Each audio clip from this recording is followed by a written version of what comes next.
We are about to celebrate Shavuot. It's hard to believe it's been nearly 7 weeks since we all gathered for our Zoom Seders. The Hebrew word Shavuot is translated weeks, as in the 7 weeks count up since Passover, which recounts our redemption from slavery to the moment at Sinai and revelation of Torah that we celebrate on Shavuot.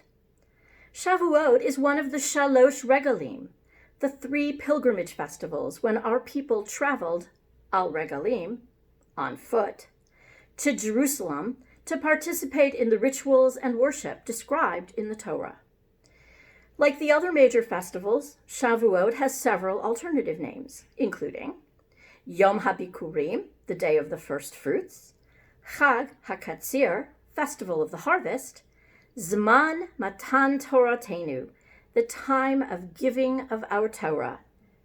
In synagogue, we recall the giving of Torah by chanting the portion from it in which the 10 Commandments appear, also known as Parshat Yitro.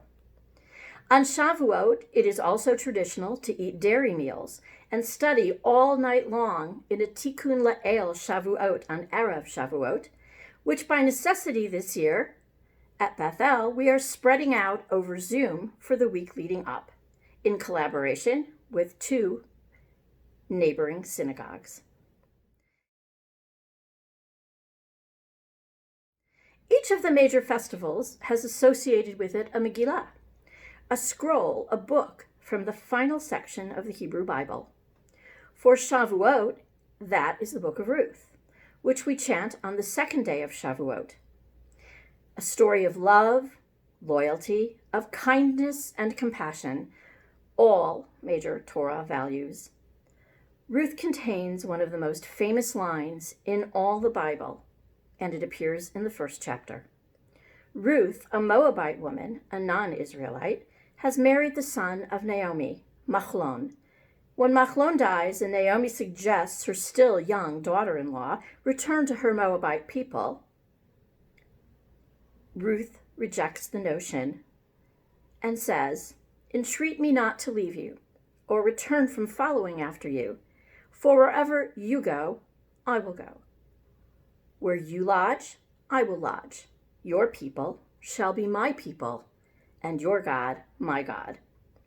The entire Megillah reflects the Torah values of chesed, kindness, and generosity. It's a gorgeous Megillah chanted in the beautiful cantillation particular to the 3 festival Megillot. But why on Shavuot? Many connections between the Book of Ruth and Shavuot have been drawn by rabbis and scholars over the generations, and I'd like to share a few of them with you as an invitation to explore further. Read the Book of Ruth yourself, or come next Saturday and hear it chanted on the Zoom. First, there are the parallels between Ruth, a non-Jew, taking on the obligations of Torah, just as Israel did at Sinai. Then, there are the connections between the story of Ruth taking place at the time of the barley harvest, Bikurim, the calendar time of Shavuot. Then the connection to the lineage leading from Ruth to the birth of King David.